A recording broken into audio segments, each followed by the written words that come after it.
6h47 sur Sud Radio. Notre premier invité, Tariq Ramadan, professeur d'études islamiques contemporaines à l'université d'Oxford. Bonjour Tariq Ramadan.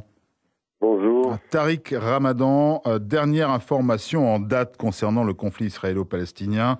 On a appris tôt ce matin que l'armée israélienne avait bombardé une école où s'étaient réfugiés des Palestiniens. 20 personnes, une école sous pavillon de l'ONU, 20 personnes ont été tuées. Le conflit s'enlise, cette guerre est sans issue, Tariq Ramadan.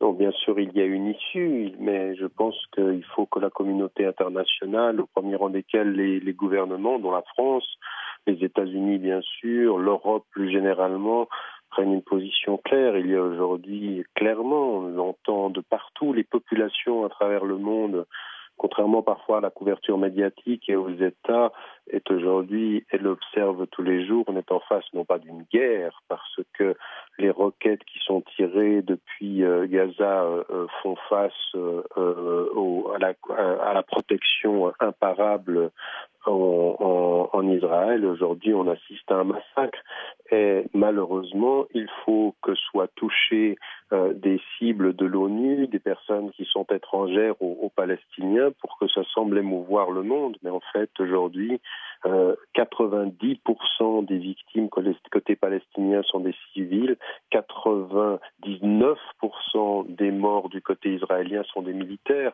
C'est pas une guerre, c'est un massacre et des gens en Palestine essaient juste de survivre. Mais Tariq Ramadan, comment expliquer que dès qu'une trêve est mise en place, des roquettes partent de la bande de Gaza? C'est le Hamas qui prend quelque part en otage le peuple palestinien. Absolument pas. Tout ça, ce sont... vous savez, cette question des roquettes a été mise à mal par un certain nombre de faits qui sont avérés. D'abord, le prétexte des 3 morts pour pouvoir commencer à lancer une opération qui était planifiée déjà auparavant. Et ensuite, en l'occurrence, aujourd'hui, une attaque israélienne qui s'est opposée, parce qu'il faut revenir à la source des choses dans l'histoire récente. Le Hamas est entré en relation et en communication avec le Fatah pour développer, sur la base des accords internationaux, un gouvernement de coalition. Et c'est à ce moment-là qu'attaque Israël. Et donc, en l'occurrence, il faut cesser aujourd'hui, en particulier dans les médias occidentaux, de faire en sorte que ce soit les roquettes qui seraient la cause de l'avancée israélienne. Il n'y a pas eu un mort, une personne seulement est morte de crise cardiaque sur la base des roquettes. Donc, utiliser ceci comme le prétexte de la narration des faits aujourd'hui est absolument, non pas simplement, je suis désolé de vous le dire, mais je le dis comme je le pense, il y a une indécence aujourd'hui à utiliser l'envoi des roquettes qui n'ont tué aucune personne comme la justification de la politique israélienne. La politique israélienne aujourd'hui est une politique d'extermination, qui cible. Aujourd'hui, je veux dire, vous entendez des journalistes qui reviennent, qui vous disent on ne peut pas tirer comme le fait Israël sans savoir qu'on va éliminer des civils. 70% de la population de Gaza a en dessous de 17 ans. À quoi assiste-t-on? À une réaction roquette. Et on va vous dire ensuite que les gens qui tirent des roquettes sont dans les hôpitaux, sont à côté des écoles, sont dans des ambulances. Il faut cesser cette façon de présenter les choses qui n'est pas décente. Ouais, toujours est-il que Tariq Ramadan, le Hamas rejette toute trêve.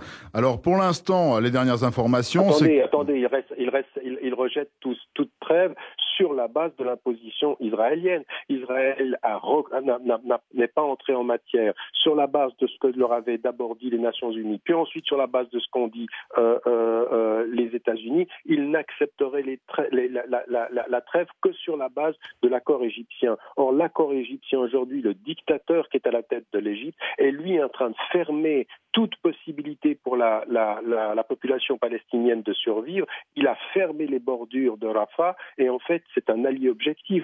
Donc dire qu'il y a eu une trêve qui soit une trêve digne de ce nom venant d'Israël, ça encore, c'est une information qui vient du département de la défense israélienne et absolument pas de la réalité des faits. Tariq Ramadan, quand le guide suprême iranien, l'ayatollah Ali Khamenei, qualifie Israël de chien enragé, qui commet un génocide à Gaza et affirme que le monde islamique doit armer les Palestiniens, il y a de quoi s'inquiéter aussi quand même quelque part. C'est une histoire sans fin, une répétition tous les 2 ans, tous les 3 ans. Écoute, oui, exactement. Mais le problème, c'est qu'on présente les Palestiniens comme étant ceux qui lancent les opérations, alors que l'Iran dit ceci pour appeler à l'émotivité populaire.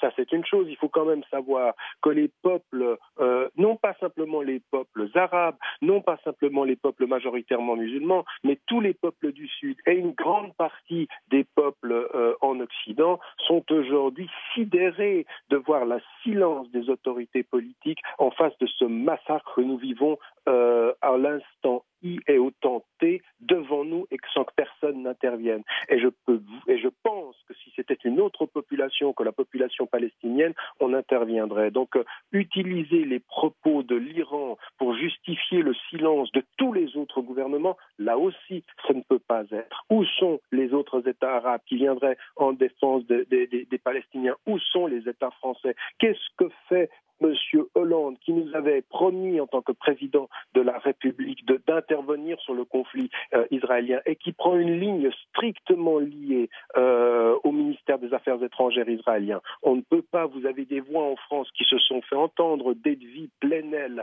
à des politiques, certaines personnes sont en train quand même d'exprimer aujourd'hui la honte et venir aujourd'hui avoir des intellectuels français qui disent avec une indécence et toute honte qu'en fait les Palestiniens ont mis tout leur argent pour des bombes ou pour des tragédies civiles parce que finalement ils célèbrent la mort comme M. Finkielkraut, c'est indécent et ce n'est pas admissible.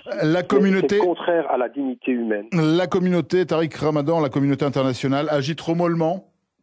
C'est ce que vous dites. Bien sûr, elle agit trop mollement. Elle n'agit pas, c'est ça le problème, ce qu'on est dans la tergiversation. Pourquoi? Parce que la communauté internationale a peur d'Israël?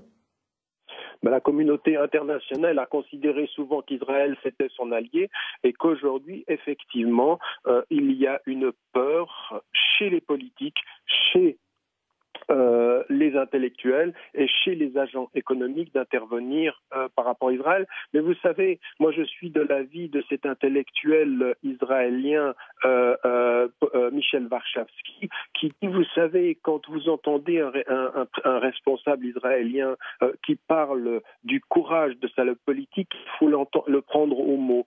Et il y a de la part de Netanyahou, comme avant lui de Sharon, qui disait mais pourquoi aurions-nous peur de l'Occident, puisque ce sont les alliés objectifs et que finalement les États-Unis acceptent systématiquement ce que nous sommes en train de faire. Aujourd'hui, il y a une vraie peur et dans l'intelligentsia française, il y a une peur. Mais ce n'est pas le cas des populations. Les Français, toutes origines confondues, de toute tradition religieuse confondue, athées comme juifs, comme chrétiens ou comme musulmans, quelle que soit leur appartenance, sont de plus en plus sensibles à ceci. Et l'opinion publique est en train de changer et à terme, c'est Israël qui travaille contre elle-même.